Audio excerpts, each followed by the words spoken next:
बहुत बढ़िया अवसर है। मंत्र न चले नाम चला लो, नाम न चले तो चतुरासी ही गुनगुनाने लगो। बिल्कुल अवसर मत दो, जैसे दुश्मन नीचे गिर पड़ा है, आप ऊपर चढ़े हो, अब उसको ऊपर आने का अवसर मत दो।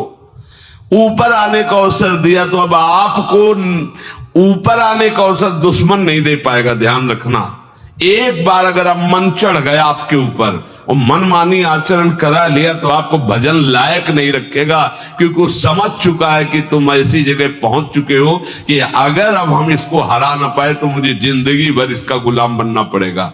मन ने देख लिया है कि अब हम मारे जाएंगे, अब मुझे मरना पड़ेगा, तो वो आखिरी कोशिश करके आपका नाश करेगा। बस आप सावधान हो जाओ। इस समय आपके घुटने उसकी गर्दन के ऊपर हैं, ऐसा समझो, क्योंकि सदगुरु आश्रय, संत आश्रय, सत्संग, नाम धाम आश्रय, अब वो विचलित हो रहा है, भड़बड़ा रहा है।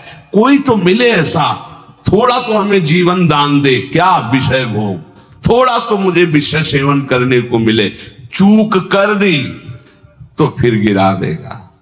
परमहंस श्री ओंकारानंद सरस्वती जी ने जब बिल्कुल नई अवस्था में सामने उनके गए तो उनका, अच्छा बच्चा, बड़े भाग्यशाली हो, वैराग्य मार्ग में आए हो, पर ध्यान रखना, एक सांप को जब बंदर पकड़ता है तो बोले ऐसे ऐसे जड़ में रगड़ता, फिर देखता, सू तो नहीं बोला, फिर रगड़ता है, और वो मरने पर भी रगड़ता ही रहता है कि कहीं इसमें जान न। बोले बस ऐसे ही साधु को, साधक को, उपासक को अपने मन को रगड़ना है। राधा वल्लभ श्री हरिवंश, राधा वल्लभ श्री हरिवंश, राधा वल्लभ श्री हरिवंश। अगर सू बोलने का मतलब अगर थोड़ा भी विषय स्फुरण रह गया तो अभी रगड़ते राधा वल्लभ श्री हरिवंश। फिर सच्ची कहते भजन करना नहीं पड़ता। जैसे भजन थोड़ी करना पड़ता है ही नहीं भजन, किसी और कुछ क्या करें, कुछ है ही नहीं यंत्रों में, वो स्फुरते केवल वही, अब उसको भजन थोड़ी करना है, रह ही नहीं गया, कुछ करना ही नहीं रह गया है। हंस रहे, खेल रहे, बात कर रहे, खा रहे, पी रहे, चल रहे, ठाड़े बैठे परे उताना, कबीर काहे हम राय ठिकाना, हर समय। पर वो स्थिति प्राप्त करने के लिए निरंतर अभ्यास की आवश्यकता है। श्री भगवान कह रहे हैं कि परमम पुरुषम दिव्यम याति पार्थान चिंतयेत, जो मेरा सदैव चिंतन करता रहता है, दिव्य परम पुरुष का साक्षात्कार उसको अपने चित्त में ही हो जाता है। चित्त स्थान भगवान वासुदेव का है। शरीर छोड़ने के बाद नहीं, शरीर रहते ऐसी आनंद की वृत्ति उदय होती है। अब उनके लिए शब्द ही नहीं तो क्या वर्णन करें। ऐसी आनंद की उसी आनंद में वो आनंद समुद्र प्रभु प्रकाशित होने लगते हैं। पर उस आनंद में जहां आपका थोड़ा प्रवेश होता है, आप उलझ करके विषय की तरफ चले जाते हैं। ध्यान देना हमारी इस बात को, यह अनुभवगम में बात कहते हैं। जब आपको भजन का थोड़ा आनंद मिलेगा तो आप थोड़ा निश्चिंत जैसे होते हैं, उसी समय मन आपको विषयों में फंसा देगा। जब आपको भजन का अभ्यास बढ़ने लगे, आनंद मिलने लगे, तो आपको उदासीनता बढ़ानी है, हंसना नहीं है, लोगों से मिलना नहीं, खेलना नहीं है, क्योंकि इस समय चढ़ाई का है। आनंद स्फुरित होने लगा, बचाओ, बिल्कुल आसपास से सुरक्षित हो जाओ। वो आनंद ही आपको ऊपर ऐसी स्थिति में ला देगा जहां विषय नहीं ले जाएंगे। भगवान कह रहे परमम पुरुषम दिव्यम याति पार्थान चिंतयन, जो निरंतर अभ्यास चिंतन का करता है उसे चित्त में ही भगवत साक्षात्कार हो जाता है। अगर आप सावधान नहीं रहेंगे, चिंतन सही नहीं रहेगा आपका, तो किसी भी अवस्था में ये विषय चिंतन छूटने वाला नहीं। अभी हमारे पास अवसर है, अभी हमारे पास समय है, चूको मत। ये बहुत सूक्ष्म लड़ाई है, ये कोई बाहर के लाठी डंडा गोली वाली लड़ाई नहीं है, ये अंतर की लड़ाई है। इसमें बड़े बड़े हार जाते हैं। अगर कोई जीत पाता है तो एकमात्र भगवान को समर्पित चित्त वाला जीतता है। हमें लगता है आपको बढ़िया समर्पण का अवसर है। अब आप ये जो मना किया जाता है उन विषयों का भोग करते हैं, विषयों का सेवन करते हैं, तो फिर ऐसा लगता है अब हम नहीं कर पाएंगे, हमारे पास कोई चांस नहीं रह गया कि अब आपको संभाल सके। इसलिए आप सहयोग कीजिए। ये बाहरी आनंद 4 दिन का है, मान जाओ, बाहरी आनंद। ये श्री जी के मार्ग के लिए हम कह रहे हैं किसी जन्म में भगवत प्राप्ति करनी। अगर आप नहीं कर मानोगे, मनमानी आचरण करोगे तो भ्रष्ट हो जाओगे। ये संसार का स्वरूप है, किसी न किसी बहाने से वो आपको सतमार्ग से हटाएगा। ना किसी को घर आने दो, ना किसी के घर जाओ, ना किसी को रंग लगाओ, ना किसी से रंग लगवाओ। अपनी प्रिया प्रीतम के साथ होली खेलो। यहां जो सत्संग हो रहा है ठीक है, सुना, एकांतिक किया, कुटिया में जाओ चुपचाप, अपने श्री जी को रंग लगाओ, श्री जी के सामने पद गाओ, श्री जी के सामने नाचो, उन्हीं तो भावना में उनके साथ खेलो, किसी और की जरूरत नहीं। कोई अब दूसरा हमें छुए, दूसरा कोई हमारा अपना बने, अब हमें जरूरत नहीं है।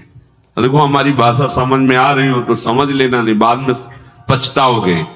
किसी को भी अपने साधन कक्ष में प्रवेश मत दो, किसी को अपनी कुटिया में मत आने। अब आप यहाँ गृहस्थ नहीं हो, यहां भी रह रहे हो, भले गृहस्थ वेश में रह रहे हो, आप वनवासी हो, आप श्री जी के उपासी हो, कोई व्यवहार की जरूरत नहीं। जब ऐसे रहोगे तो श्री जी आएंगे आपसे खेलने। निष्ठा, हृदय में निष्ठा। अब व्यवहार की गुंजाइश नहीं रह गई, हमारे पास समय नहीं व्यवहार का। हमारी बातें मान लो, पर आप लोग मानते नहीं हो, इसलिए कोई रंग नहीं चढ़ पा रहा। अरे वो बेचैन है आपके साथ खेलने के लिए, उनकी तरफ जब देखो ना तो बेचैन है, पर उनकी तरफ कोई देखना ही नहीं चाहता। वो तो यहीं से फुर्सत नहीं मिलती भोगों से खेलने के लिए, संसार के राग में खेलने के लिए। अरे वो तो लालायित है, वो तो खुशी हो रहे हैं कि ये हमारा शरणागत हो गया, अभी हमारी सहचरी बनेगा, हमारी सेवा में आएगा। शरणागत होकर के पीठ कर लिया श्री जी की तरफ, मुख कर लिया संसार की तरफ, तो दोनों लाड़ले उदास बैठ जाते हैं। आप क्या करें, ये तो उधर मुख करके जा रहा है, चलो फिर कभी लौटेगा, वो फिर इंतजार कर रहे हैं। विमुख भये निमिषो ना अकृपा जब चिते तवेश। खूब अभ्यास करो नाम जब। कोई होली दिवाली त्योहारी, हमारा सारा त्योहार लाडली लाल से है, इन्हीं के साथ खेलो। देखो तुम्हें बताएं, जो बच्चा बाहर खेलने नहीं जाता तो माता पिता उसके साथ खेलने लगते। कैसे? घुटने के बल चल रहा है तो वो पिता भी घुटने के बल चलेगा उसके साथ साथ। वो तोतली बोलेगा तो वो भी तोतली बोलेगा। देखा है कभी ऐसा? ऐसा कर। तो ये हमारे स्वामी भी जब देखेंगे कि अरे ये तो किसी से राजी नहीं है, केवल हमसे खेलना चाहता है, इनके लाने का एक ही उपाय है, ध्यान रखना, अनन्य व्रत नहीं चाहिए हमें। और जैसे कल आप सुन रहे थे, पपीहा बन के रहू रे, बस यही चातक व्रत नहीं, हमें नहीं चाहिए। अगर हमारे रंग पड़ेगा तो लाडली लाल का पड़ेगा। हम खेलेंगे तो लाडली लाल के साथ खेलेंगे, नहीं तो अब आजीवन नहीं खेलेंगे, आजीवन नहीं खेलेंगे। अगर हम पाएंगे तो इनकी जूठन पाएंगे, नहीं तो प्राण त्याग देंगे। जिएंगे तो वृंदावन में जिएंगे, नहीं जीवन। ये व्रत चाहिए। काहे को व्यर्थ समय नष्ट कर रहे हो? धारण करो अनन्य निष्ठा का व्रत। इनको अपनी तरफ आकर्षित करने के लिए अनन्यता ही व्रत है। रसना कटो जो अन रटो, निरख अन फुटो, नयन श्रवण फुटो जो अन सुनो, श्री राधा जसमैन। कोई भी सत्संगी कोई व्यसन न करे, अन्य किसी से संपर्क न करे, खूब पद गाओ, खूब नाचो, अपना दरवाजा कुटिया का बंद करके खूब रो, नाचो, खेलो, कूदो, उन्हीं से वो खेलने लगेंगे। उनको चैन नहीं है आपके सिवा, आप चैन से रह रहे हो। हमारे प्रिया प्रीतम आपका इंतजार कर रहे हैं, तभी आप पर है तो की कृपा की। ये बात अंदर की समझो, प्रिया प्रीतम अंदर से आपको बहुत प्यार करते हैं, पर हम देखते हैं कि आप प्रिया प्रीतम से प्यार नहीं करते। आप संसार की तरफ बढ़ते जा रहे हो, हाथ फैला खड़े, मेरी तरफ आ जा। ये हमारे भगवान नहीं है, ये हमारे लाडली लाल है। हम इनको भगवान नहीं, ये तो प्रेम के खिलौना दो खेलत है प्रेम खेल। हमारे रसिकों ने इनको भगवान नहीं माना। अगर कोई संकट आया तो अपने आंचल में छुपा के इनको लेके भागे। ये नहीं सोचा कि अखिल लोक ब्रह्मांडों का ईश्वर इसको छुपा के भागने की क्या जरूरत है। चाहे बिहारी जी को चाहे राधा वल्लभ लाल को, जब कभी कोई ऐसा भय आया है तो ऐसा नहीं सोचा कि भगवान रक्षा करेंगे, नहीं, इनकी रक्षा हमें करनी है। इनको छुपा करके कभी काम वन में राधा वल्लभ लाल को, कभी बिहार वन में श्री बिहारी जी महाराज छुपा छुपा के अपने अपने ठाकुरों। तो हमारे लाडले हैं, प्यारे हैं, इन्हीं के साथ खेलना है, इन्हीं में रहना है। अब इन्हीं के पास रहना है, इन्हीं में रहना है। दो बात ध्यान रखो, इन्हीं के पास रहना है, इन्हीं में रहना है बस। अब यही हम नहीं कर पाते, वही जो शुरुआत सत्संग में की थी, सबकी ममता ताग बटोरी मम पद मने। ये भारी बात है, भारी बात है। जितनी जल्दी आप उदास हो जाओ संसार से, उतनी जल्दी मुस्कुराहट आ जाएगी प्रिया प्रीतम के मुख में आपके लिए। आप जब मुस्कुरा रहे हो उधर, तो वो उदास बैठे कि हमारी तरफ क्यों नहीं देख रहा। अब हमें अपने प्यारे को उदास नहीं करना, प्यारे को मुस्कुराहट से युक्त करना है। क्या हम उदास हो जाए, ताते मौन रहे वो उचित है। जगते भयो फिरे बैरागी, वृंदावन रस में अनुरागी। इसकी खूब चिंतन परायण रहो। कोई भी विषय का सेवन ऐसा ना करो जो आपकी बुद्धि भ्रष्ट कर। कोई आपने ऐसा गंदा व्यसन, गंदी बात, गंदी चेष्टा आप परसों नरसों, फिर आगे क्या, आपका जो साधन मार्ग वो ढक जाएगा, फिर प्रमाद छा जाएगा। हमें किसी भी उत्सव में, किसी भी उत्साह में अपनी प्यारी जो प्यारे जो की अनन्यता और सिद्धांत को नहीं छोड़ना, अपने मार्ग में चल। ये अध्यात्म है, अध्यात्म।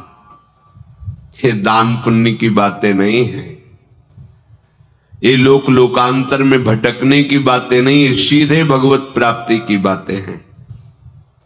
यत करोषि, जो भी तुम करोगे वो तुम्हें अपने आराध्य देव के लिए करना है, आराध्य देव को समर्पित करना है। देहाभिमान अभी कुछ ही समय में गलित हो रहा है, ऐसा आपको अनुभव होने लगेगा। कैसे समझेंगे देहाभिमान गलित हो रहा है? जब आपका अपमान हो और आपको कोई फर्क ना पड़े, आपका सम्मान हो, आपको कोई हर्ष नहीं हुआ, बड़ा लाभ हो गया, कोई सुख नहीं हुआ, बड़ी हानि हो गई, कोई दुख नहीं हुआ, शरीर स्वस्थ है, कोई हर्ष का विषय नहीं, शरीर अस्वस्थ है, कोई शोक का विषय नहीं। यह है देहाभिमान गलित होने का स्वरूप। यत करोषि, तो जो भी हम करें, पापाचरण भी करें तो श्री भगवान को अर्पित कर दे। बोले नहीं, तस्मात् शास्त्रम प्रमाणम ते कार्याकार्यो व्यवस्थितो। जो तुम्हें करना है उसमें प्रमाणित कार्य करने हैं शास्त्र के अनुसार। यत करोषि, अब जो भी करोगे शास्त्र सम्मत करोगे और प्रभु को समर्पित करोगे। देहाभिमान बहुत जल्दी गलित हो जाएगा।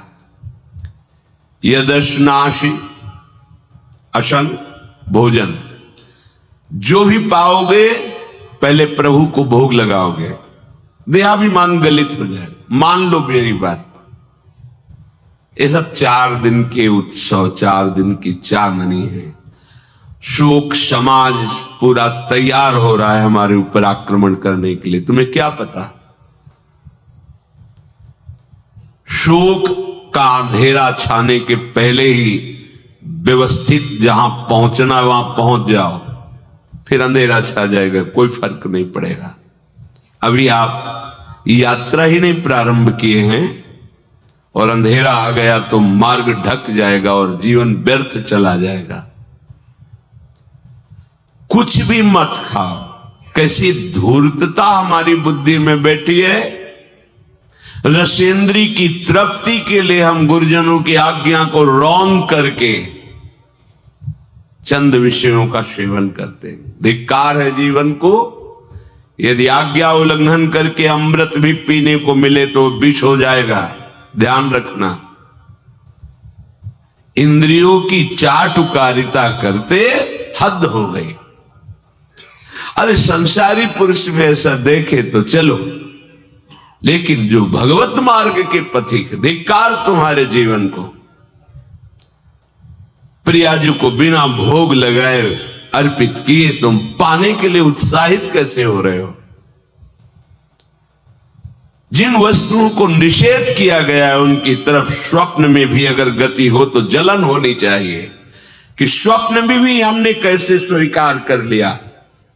कभी कभी ऐसा लगता है कि भगवत प्राप्ति बहुत कठिन है, ये समझने वाले नहीं। मेढक को तौलने का अगर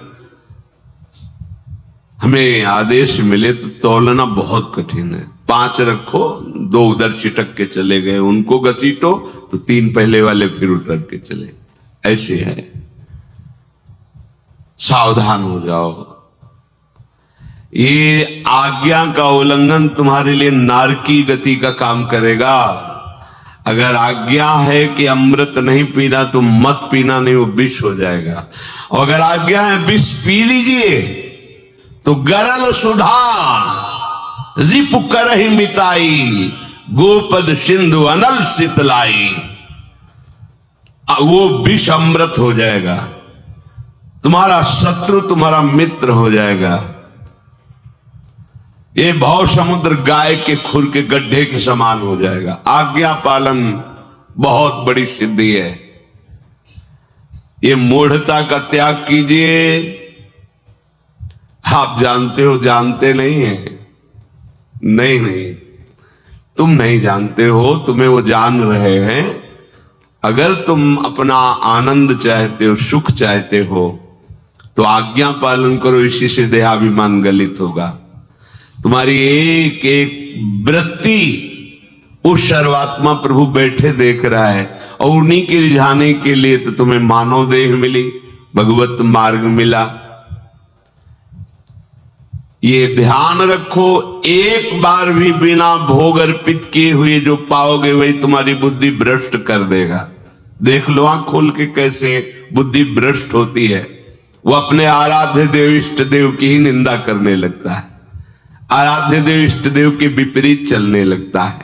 ये बुद्धि गिरी मतलब सर्वनाश, जो शास्त्र में कहा गया है, कामः संजायते क्रोधा क्रोधा स्मृति विभ्रमा स्मृति भ्रंशात् बुद्धिनाशो। बुद्धिनाश को ही कहा गया प्रणश्यति, नष्ट हो गया, वो किसी काम का नहीं। यत् करोषि, जो भी कर रहे हो वो प्रभु के लिए हो और प्रभु को अर्पित करो। यदश्नासि, जो भी असन भोजन करते हो, जो भी तुम्हारी जिह्वा में जाए, अगर तुम इसी जन्म में भगवत प्राप्ति करना चाहते हो तो बिना भोग लगाए मत पाना, मान लीजिए। फिर कह रहे यज्जुहोषि, जो भी तुम हवन का तात्पर्य होता है भागवतिक कार्य करते हो, वो प्रभु को अर्पित कर दो, बड़ा सुख मिलेगा। जो तुम ददाशी, किसी को भी कुछ भी देते हो प्रभु को दे दीजिए। देने के पहले उसमें भाव कीजिए राधा वल्लभ लाल इसके हृदय मंदिर में बैठे हैं। अब भोजन जल वस्त्र जो भी आपको उसको दिया तो उस व्यक्ति को नहीं दिया, सीधे ठाकुर जी को दिया, राधा वल्लभ लाल को दिया।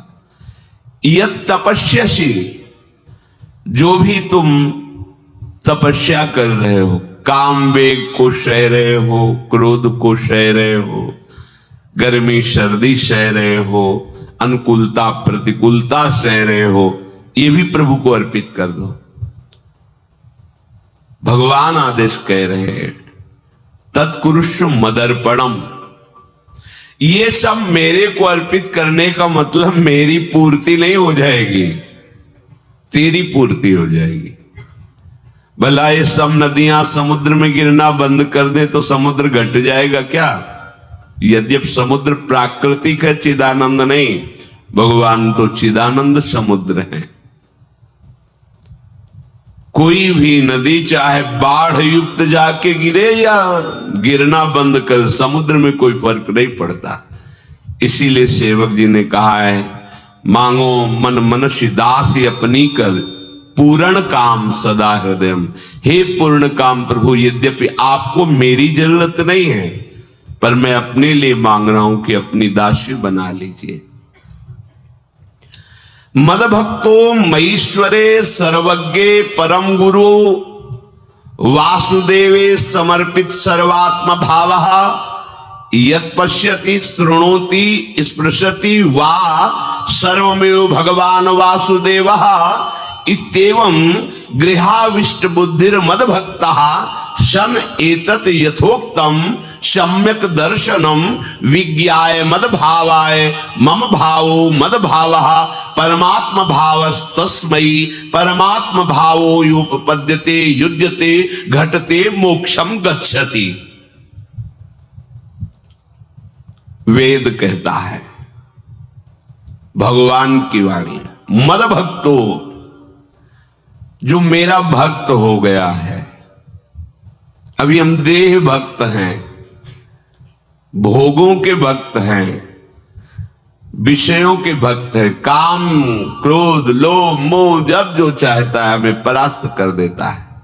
लेकिन जो मद भक्त हो गया उसको नहीं। बाहरी वेश परिवर्तन से मद भक्तो नहीं होता। कभी कभी हंसी आती है कि अमृत कुंड को छोड़ करके मल कुंड का स्वाद लेने के लिए कितना लालायित है जीव। कैसी मंद बुद्धि, मतलब एकदम लगता है कि वाह प्रभु आपकी है विचित्र माया है। ये इधर कूदे तो अमृत कुंड है, इधर कूद रहा है मल कुंड है। वो जानबूझ करके अमृत को त्याग करके मल कुंड में जा रहा है। जहां हमारी प्यारी जी और प्यारे जी की ऐसी सुख वृत्ति है, वेणु कानन कुणित श्रवण सुंदर सुनत मुक्त सम सकल सुख पाए पग पेलिरी। मोक्ष सुख को भी लात मार करके जिस सुख में बढ़ा है, कैसा कैसा तुम्हारा आश्रय है। हमारे युगल सरकार का ऐसा सुख है कि मोक्ष सुख थूक देने योग्य हो जाता है, और आप युगल सरकार को एक तुच्छ विषय के लिए छोड़ देते। कैसे भक्त हो तुम, कैसे हो तुम? खुद प्रश्न करके देखो। कभी तुम्हें अपने ऊपर धिक्कार नहीं आता? अपने को बहुत चतुर समझते हो, अपने को बहुत प्रवीण समझते हो कि कोई नहीं जानता हम क्या खाते हैं, कोई नहीं जानता हम कहां जाते हैं, कोई नहीं जानता हम कैसे खिलाड़ी हैं कि खेल रहे हैं। अरे पागल, तू कैसा खेल रहा है। ये जगन नाटक वैभवा, वो बैठे हुए डायरेक्टर सब कुछ देख रहा है और तुम्हारी कहानी लिख रहा है। बहुत होश में हो जाओ, हर समय तुम दृष्टि में हो, ऐसा मत समझो। मद भक्तो मईश्वरे सर्वज्ञ, समझ मैं सर्वज्ञ हूं, मैं सब कुछ देख रहा हूं। परम गुरु, मैं गुरुओं का भी गुरु परम गुरु हूं। भगवान बोल रहे वो है, वही परम गुरु है, क्योंकि गुरु शब्द ही उन्हीं के आगे है, दूसरा कोई नहीं, कोई है ही नहीं दूसरा, दूसरा न कोई, वही परम गुरु है, क्योंकि उनके सिवा कोई है नहीं, वही है परम गुरु। बड़े करुणा में है। अगर ये सोचा जाए कि भगवान की वाणी और गुरु की वाणी अलग है तो भ्रम है आपको। भगवान की वाणी गूंज रही है, पकड़ो। आपको लगेगा बातें कर रहे हो, कहां गूंज रही है? अभी ट्रांजिस्टर लाइए, लखनऊ लगाइए, अभी बोलने लगेगा। तो वाणी गूंज रही ना लखनऊ की। कानपुर लगाइए, कानपुर बोल लेगा, क्योंकि उसमें पावर है उस वाणी को घसीटने का। एक यंत्र जैसा तुम्हारे अंदर तो पावर नहीं है, तुम अपने को बहुत पावरशील समझते हो। एक इतना बड़ा ट्रांजिस्टर लाइए, उसे आप अभी लगाइए बंबई, वो अगर स्टेशन आ रहा पकड़ में तो बोलने लगेगा कि बंबई की आकाशवाणी से बोल रहा हूं। आकाशवाणी पकड़ रहे हो, तुम्हारे अंदर कितनी सामर्थ्य है। तुम गुरुवाणी सामने से नहीं पकड़ पा रहे हो, आकाशवाणी क्या पकड़ोगे। बहुत ज्ञानी, बहुत विज्ञानी, वो एक यंत्र पकड़ रहा है लोक के स्टेशनों को। अगर तुम मंत्र पकड़ लो तो तुम भगवान की वाणी ऐसे सुनोगे, ऐसे देखोगे, कहीं दूर थोड़ी है, सामने नृत्य करते रहते हैं। नेत्र खुले थोड़ा, पावर आप में है, जो मंत्र मिला है वो यंत्र पकड़ता है स्टेशन, पावर तुम्हारा सीधे पावर हाउस को पकड़ेगा। अखिल ब्रह्मांडों का पावर, वासुदेवा समर्पित सर्वात्म भावः, तो यत् पश्यति यत् शृणोति स्पृशति, वो भगवान का स्पर्श करेगा, भगवान की वाणी सुनेगा, भगवान को ही देखेगा। कौन? जो मद भक्ता है। तो आप लोग बड़े कृपा पात्र हैं, भगवत मार्ग के पथिक बन गए। कहां फंसे यार, कहा। बड़ी हंसी आती है। साधक अपने छोटे से दोष को पहाड़ की तरह देखकर व्याकुल हो जाता है, गुरु और भगवान से पुकारता है, नाथ देखो मैं ऐसा, मुझे बचा लो। प्रभु अभी तक समर्पण नहीं हो पाया, उसे अपने में फुर्सत नहीं। जो मेरा हो जाता है वो निरंतर मेरा चिंतन करता है, इसलिए मैं उसको सुनाई देता हूं। तुम किसका चिंतन कर रहे हो? संसार का। तो क्या सुनाई दे रहा है? संसार। तुम किसको देखना चाहते हो? संसार को। तो क्या दिखाई दे रहा है? स्त्री पुरुष दोष गुण। भगवान कह रहे मद भक्तो, जो मेरा भक्त है वो यत् पश्यति शृणोति स्पृशति। प्रभु स्पर्श में आते, केवल देखने में ही नहीं आते। क्या भगवान को ध्यान में देख लिया स्वामी? जैसे आप गले लगते ऐसे प्रभु